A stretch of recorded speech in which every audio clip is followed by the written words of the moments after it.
Μετά τη μικρασιατική καταστροφή του 1922 και την ανταλλαγή των πληθυσμών, οι πρόσφυγες που ήρθαν από τον Πόντο και τη Μικρά Ασία γενικότερα διασκορπίστηκαν σε όλη την Ελλάδα. Κάποιοι λίγοι ήρθαν και έμειναν εδώ σε αυτόν τον τόπο, κατόπιν αποφάσεως της κυβέρνησης για την απολωτρίωση των βασιλικών κτημάτων που βρίσκονταν στην περιοχή. Τα βασιλικά κτήματα καταλάμβαναν την ευρύτερη περιοχή από το χωριό Λάπα μέχρι τη θέση Μαυροπόταμο και την παραθαλάσσια περιοχή. Στη θέση Μοναστηράκι ήταν κάποιοι στάβλοι. Κάποιοι άλλοι είχαν εγκατασταθεί προσωρινά στο χωριό Καγκάδι. Ήρθαν μετά από ένα χρόνο. Περίπου 63 οικογένειες προσφύγων εγκαταστάθηκαν στο χώρο αυτό. Στο μεγαλύτερο ποσοστό τους ήταν οικογένειες από τα μέρη του Πόντου και προσθέθηκαν μερικές οικογένειες Μικρασιατών και ντόπιων. Περιοχές καταγωγή τους ήταν από τις επαρχίες της Τραπεζούντας, της Αμισού, Σαμσούντας, της Κερασούντας, της Αργυρούπολης και του Ακ Δάγματεν. Οι περισσότεροι κατάγονται από την περιφέρεια Αλούτσερας, όπου ήταν 3 ελληνικά χωριά, από το Καγιατσούκ ή Χούτζουρι, στο οποίο δεν πάταγαν Τούρκοι από φόβο, το Καμισλί και το διπλανό χωριό Αναστό. Έμαθαν ότι θα γίνονταν απολωτριώσεις και διανομή, περίπου 40 στρέμματα γη, δεν τους πείραζε που ήταν έλος. Συγκεντρώθηκαν συγγενείς και από διαφορετικά μέρη της Ελλάδας, από την Πάτρα μέχρι το Βόλο. Μαζί ήρθαν και άλλες οικογένειες από τη Μικρασία. Στις αρχές της διαμονής τους, οι πρόσφυγες έμεναν σε σκηνές. Η κάθε οικογένεια πήρε κλήρο από 40 στρέμματα γης. Τελικά τους έφαγαν κάποια στρέμματα. Αγόρασαν κάποια άλλα. Ήμασταν ανταλλάξιμοι, λένε οι ίδιοι. Δίχως ζώα, με ένα ξινάρι, σπέρνανε στάρι. Με την οικονομική βοήθεια του κράτους και την απαλωτρίωση των βασιλικών κτημάτων, κατάφεραν να χτίσουν από 2 δωμάτια σε πλήθυνα σπίτια. Ο ένας βοηθούσε τον άλλον. Πρώτα ο πάνω συνοικισμός, αργότερα ο κάτω. Τα χρώσταγαν στην τράπεζα. Αν δεν ερχόταν ο Βόλος, θα χρωστούσαμε ακόμα, λένε χαρακτηριστικά. Έπειτα χτίστηκε η εκκλησία του Αγίου Γεωργίου και το σχολείο του χωριού. Χωρίς καμία άλλη οικονομική βοήθεια, αλλά με τη δύναμη της ελληνικής ποντιακής ψυχής, με το μόχθο τους, τη χειρονακτική εργασία τους, την τιμιότητα και την απλότητά τους, κατάφεραν να μεγαλώσουν τις οικογένειές τους μέσα σε αντίξωες συνθήκες και να δημιουργήσουν το χωριό μας, τον Απιδεώνα.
Εδώ ο βασιλιάς είχε αυτά τα μαριά, αυτά τα κτίρια, τα τσιφλία του βασιλιά ήταν τα άλογα, τα αυτά του ήταν εδώ, αυτά του εδώ όλα. Τα κτήματά του. Ναι, όλα τα αυτά του τα είχε. Τα άλογα τους υπηρέτες όλους εδώ ήσαν. Και εκεί ήταν το βασιλιά, το βασιλείο. Αυτοί εδώ ήταν αγραπηδιές, οι δικοί μας αγραπηδιές. Ιδιαίτερα ρουπάκια αυτά. Είδαν όμως αυτό το μέρος εδώ. Πρέπει να κάτσουμε εδώ. Τους βάλανε μέσα στις αποθήκες εκεί. Όπως σου είπα, εκκλησίες κάνανε εκεί, πήγαιναν, μαντρέα κάνανε, σπίτια κάνανε. Τους κάνανε και τσαντήρια.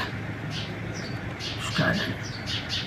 Όσοι δεν χωράγανε, τους δίνανε τσαντήρια και όσοι τα τσαντήρια, όλο γύρω.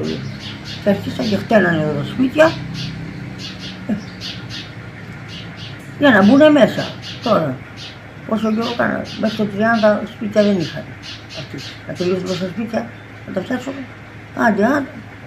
Και λέει η μάνα μου ότι Το πρώτο σπίτι του χωριού που μπήκε μέσα η οικογένεια ήμουν εγώ, λέει. Ήταν έγκυος η μάνα μου στον γιο, θα γένναε. Και είπαν οι μηχανικοί, να βάλουμε, λέει, αυτή λέει, που πρόκειται να γεννήσει, να μπει, λέει, πρόκειται στο σπίτι της, λέει, τουλάχιστον να μην γεννήσει μέσα στα τσαντήρια, να γεννήσει στο σπίτι της. Και τη βάλανε εκεί μέσα στο σπίτι μέσα η μάνα μου. Μετά έγινε διαλογή, αυτά έγιναν.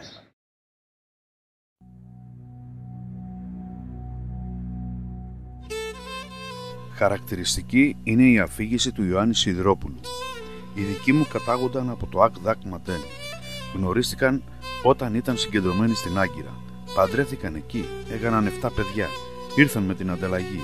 Έφτασαν με πλοίο στην Πάτρα. Εγκαταστάθηκαν τον πρώτο καιρό στο Λάπα. Κάθισαν 6 με 8 μήνες στα Πεύκα, τον πρώτο χειμώνα και το καλοκαίρι του 23. Πέθαναν αρκετοί εκεί από τις αρρώστιες. Αργότερα πήγαν για κανένα 2 χρόνια στο Καγκάδι. Τους έπαιρνε ο ένας και ο άλλος στα χωράφια του για δουλειά, για ένα κομμάτι ψωμί. Έτσι συντηρούσαν τις οικογένειες. Ήρθαν σε αυτή την περιοχή που είχε πολλά νερά και λίμναζαν. Δάσος και κυπερισσός, μεγάλα αγκάθια με μύτες. Εδώ ο βασιλιάς είχε αποθήκες. Οι στρατιώτες του είχαν ζώα. Σε αυτούς τους στάβλους βρέθηκαν να ζουν οι πρώτες οικογένειες. Όλοι μαζί όσοι βρεθήκαμε εδώ, 30-40 οικογένειες, ζούσαν σε αυτές τις αποθήκες. Εγώ γεννήθηκα εδώ που είναι σήμερα η πλατεία του χωριού, σε ένα τσαντήρι. Για να συμψηφίσει τις περιουσίες μας που χάσαμε μετά την ανταλλαγή, το κράτος μας έδωσε κλήρως 42 στρέμματα. Μας χρέωσαν και από πάνω. Όλα τα δεχόμασταν, ακόμα και την άσχημη συμπεριφορά των ντόπιων. Θέλανε να μας διώξουν, δεν μας έπαιρναν για δουλειά. Δεν είδαν ότι συμμορφώσαμε όλο αυτό το έλος. 3.000 στρέμματα, μόνο 60-62 οικογένειες. Και στάρια καλύτερα κάναμε, που δεν είχαν, και φασόλια και ντομάτες. Τι ήξεραν από αυτές τις καλλιέργειες οι ντόπιοι? 8 χρονό παιδιά κόβαμε τα δέντρα, κουβαλάγαμε τις ρίζες να ανοίξει ο τόπος για να καλλιεργήσουμε, ξυπόλυτοι. Αφού εγκατασταθήκαμε, οι μεγαλύτεροι δούλευαν από ήλιο σε ήλιο. Όλη την εβδομάδα δούλευαν και την Κυριακή συγκεντρώνονταν όλοι. Συγκεντρώνονταν κάτω από τις 2 μουριές και με τον ήχο της λύρας χόρευαν. Όλες οι οικογένειες, σαν αδέλφια. Ό,τι κάναν στη δουλειά τα χάλαγαν την Κυριακή και πάλι τη Δευτέρα από την αρχή. Μια αποθήκη από αυτές του βασιλιά την κάναμε εκκλησία, τον Άγιο Γεώργιο. Πρώτος ο ιερέας ο Παπαπαναγιώτης και μετά ο Χατζηχαραλάμπους, που είχε γλιτώσει από την εκτέλεση ανάμεσα σε 3.000 πόντιους, μαζί με τον Γιώργο του Γεωργιάδη. Αυτός με βάφτισε. Το χωριό μας ήταν πολύ ωραίο, πολύ πράσινο, σε σχέδιο πόλεως έγινε, πάρα πολύ ωραίο. Έγινε ένα μικρό χωριό με ομορφιά και αγαπημένος ο κόσμος, ζούσανε πολύ καλά μεταξύ πρόσφυγοι και γύρω χωριά που ήταν από οι ντόπιοι. Μας κάναν και εκείνη παρέα, γίναμε συμπεθέροι, γίναμε κουμπάροι, γίναμε συγγενείς φίλοι, όλοι με αυτούς. Λοιπόν, ζήσανε μια χαρά, αλλά από αυτούς πολλοί πεθάνανε γρήγορα, διότι δεν είχαν συνηθίσει τη ζωή αυτή. Να γίνουν αγρότες, δεν ήταν αγρότες ο κόσμος. Πολύ σπάνιοι ήταν αγρότες. Οι περισσότεροι ήταν τεχνίτες, ειδικά οι πόντιοι, ο ποντιακός κόσμος, οι άντρες ήταν όλοι μαστόροι. Και σιδεράδες, και γανοτσίδες, και χτίστες, και σουβατσίδες, τα πάντα είχε. Φτιάξαμε εκκλησία, καινούριο σχολείο, που δεν υπήρχε τέτοιο. Μόνο το χωριό που όταν πρωτοπήγανε οι πρόσφυγοι εκεί είχε 3 σπιτάκια, τα οποία στεγαζόσαν μέσα του βασιλιά εργάτες που ποτίζανε τα κτήματα του βασιλιά. Οι περισσότεροι πόντοι, οι περισσότερες οικογένειες του πόντου, από ό,τι έχω ακούσει, ήταν από το ίδιο μέρος, από τα μεταλλεία του πόντου. Συγκεκριμένα δεν ξέρω τα μέρη του Σολουνών, αλλά όμως εκείνο που ξέρω ήταν πολύ αγαπημένοι μεταξύ τους όλοι. Φτιάξαν τα σπίτια τους, καθαρίσαν τα χωράφια τους, πηγαίνανε μαζί ομάδες, σήμερα του μιανού, αύριο τα λουνού, μόνο και μόνο να ανοίξουν 2-3 στρέμματα, να σπέρνουν στάρι για να έχουν ψωμί να φάνε οι άνθρωποι. Υποφέραν πάρα πολύ. Αφήσαν έτοιμες περιουσίες και ήρθαν και ξαναεργαστήκαν τόσο σκληρά για να έχουν πάλι ψωμί να φάνε οι άνθρωποι. Το ευτύχημα όμως, γιατί ήταν αγαπημένοι, ήταν πολύ αγαπημένοι. ένας βοήθαε τον άλλον.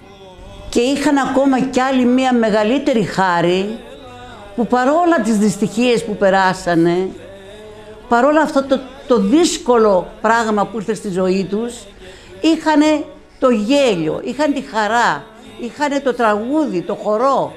Κάθε Σαββατοκύριακο χορεύανε, τραγουδούσανε. Δεν υπήρχε ένας από εδώ κι άλλος από εκεί να τραβάει. Ήσαντε όλοι μαζί μια γροθιά, ένας κόμπος. Του Δημητριάδη, μέχρι εδώ στον δρόμο ήταν κτίρια. Ήταν ένα κτίριο, πώς έχουμε τα χούλια μας, πλήθυνα. Ναι. Και από μόνο έτσι να πούμε, ένα μακρινάρι από μια στην άκρη στην άλλη. Ήταν. Ήταν το σχολείο. Ναι. Είχαμε και το σχολείο ένα μακρινάρι. Ναι. Λοιπόν, αυτά στα μαντριά μέσα αυτού, ένα διαμέρισμα κάνανε την εκκλησία προς το Δημητριάδη. Ένα διαμέρισμα κάνανε ο Πισάς. Καθόταν ο Πισάς, η οικογένεια. Ένα διαμέρισμα καθόταν η Φωστήρα από εδώ μέσα στον δρόμο.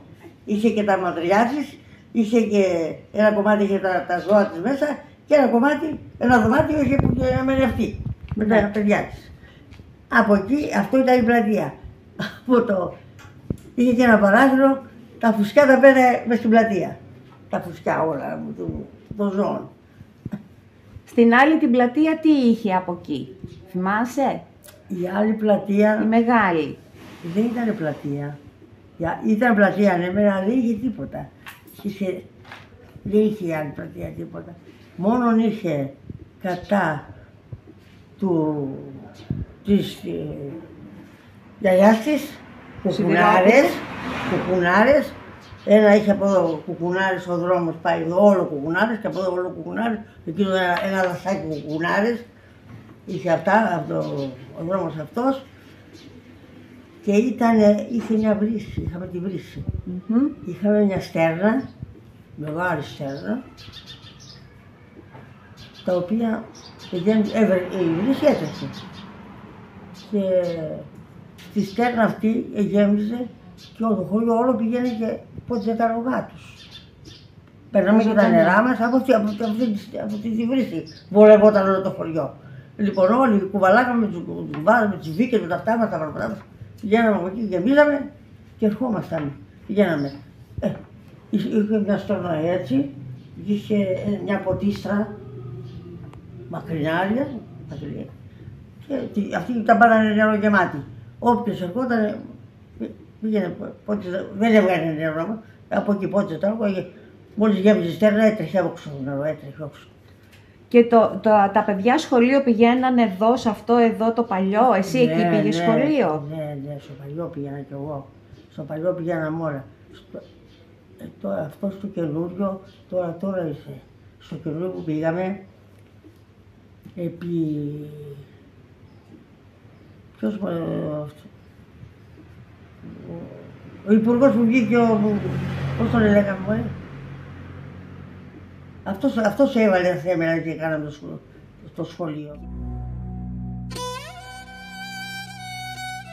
Όταν είδανε, τους κατεβάσανε στο Μακρόνισσο και τους κάνανε καραντίνα. Τους στήσανε τσατήρια και τέτοια, δεν υπήρχε τίποτα. Ούτε φαΐ, ούτε νερό, ούτε τίποτα δεν υπήρχε. Στο Μακρόνισσο. Και από εκεί πήγανε στον Πειραιά και από τον Πειραιά διασκορπιστήκανε. Πήγανε εδώ στο Καπελέτο. Μετά από εκεί ήρθαν εδώ και χτίσανε τσατήρια. Ναι, δεν υπήρχε τίποτα. Κάτι παλιά κτίσματα. Υπήρχε ένα κτίριο σαν σχολείο, το είχαμε κάνει, και κάτι άλλα κτίσματα και τα χωρίσανε στη μέση και καθόσανε δύο οικογένειες, μία μπροστά και μία από πίσω. Μέσα αυτούς τους πόντους ήταν η οικογένεια του αντρός μου. Η οικογένεια Αντωνιάδη, του Νικόλα του Αντωνιάδη οικογένεια. Ο πεθερός μου ήταν Νικόλας Αντωνιάδης, Αγγελίδης Αντωνιάδης, η πεθερά μου Μουρατίδη, η γυναίκα του, στο επίθετό της. Λοιπόν, αυτοί φύγαν και πήγαν στη Μακεδονία, γιατί εκεί είχαν πάει οι περισσότεροι της συγγενείς της πεθεράς μου, τα αδέρφια της, οι γονείς της, και πήγαν και αυτοί εκεί. Ο πεθερός μου πήγε εκεί. Οι υπόλοιποι Αντωνιαδέοι Πήγανε στο Καγκάδι, πάνω από το δικό μας το χωριό Απιδεώνα, ήταν το Καγκάδι. Και πήγανε, μένανε εκεί. Οι πρώτοι που εγκατασταθήκανε στην Απιδεώνα ήταν οι Μικρασιάτες και 2 οικογένειες Πόντιοι.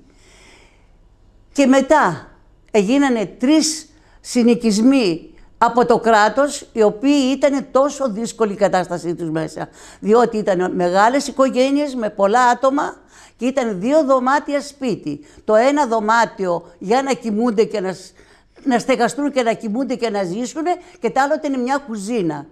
Το 30 που ήρθαν οι υπόλοιποι Πόντιοι κάτω, ήταν πιο ευχάριστη η ζωή τους. Γιατί θα μου πείτε? Γιατί τους δώσανε οικόπεδα και φτιάξαν μόνοι τους σπίτια, διότι ήταν όλοι μαστόροι, τεχνίτες, πολύ καλοί τεχνίτες. Και αυτοί μεταξύ τους, ένας βοήθησε τον άλλον και κάναν τα σπίτια τους, μπήκαν μέσα στα σπίτια τους να ζήσουν. Υποφέρανε ο κόσμος, αρρωστήσανε, πολλοί πεθάνανε. Πολλοί πεθάνανε από την κακοχία, από το κρύο, από τη στεναχώρια την πόλη που περάσανε. Αυτοί οι άνθρωποι υποφέρανε πάρα πολύ. Και μετά εμείς, η παραγωγή μας τότε σπέρναμε στην αρχή καπνά, αλλά μετά τα καπνά τα απαγορεύσαν και βάλαμε σουσάμια, πατάτες, καρπούζια, όλο τέτοια βάλαμε, κρεμμύδια, κυπουρικά.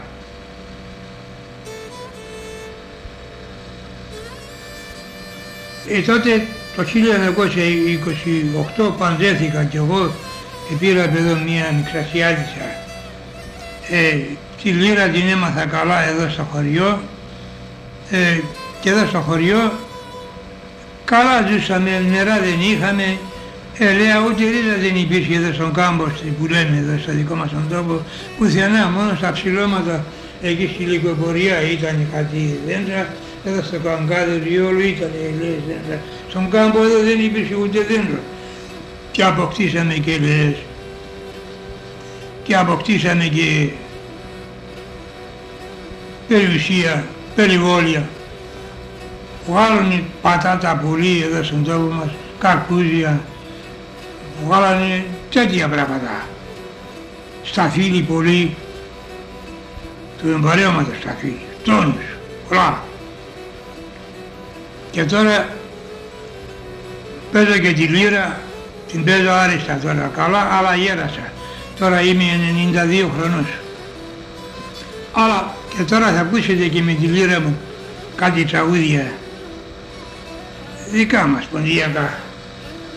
Και τότε στην αρχή, το 1922 που ήρθαμε στην Ελλάδα, το 1925 στην Τραπεζόνα, και τότε πριν έρθουμε εδώ στην Απιδεώνα, εκεί πήγαινα σε γάμους, στην Καλυθέα, στην Κοκκινιά, έπαιζα και ζουρνά και ταού. Εκεί. Ζουρνά έπαιζα και εγώ ζουρνά, αλλά είχαμε στην Τραπεζόνα τον Τσάραντο, τον Γιάννη. Αυτός λεγόταν Κελίδης, λεγόταν. Αλλά παρατζούκλι του λέγαν Τσάραντο, έπαιζε ζουρνά αυτός. Και έπαιζε και κλαρίνο. Και εγώ μαζί του έπαιζα λύρα και ταβούλι είχα δικό μου εγώ, εκείνος ταβούλι δεν είχε. Είχα εγώ ταβούλι και ζουρνά, έπαιζα και εγώ, αλλά ο Τσάραντο το έπαιζε καλύτερα. Και εκεί πήγαινα με τη λύρα μου δεξιά-αριστερά τα οικονόμαγα. Μετά εδώ στο χωριό, τώρα είμαι άριστος για τη λύρα. Τώρα ακούσε τη λύρα μου. Έλα Κώστα με τη λύρα σου.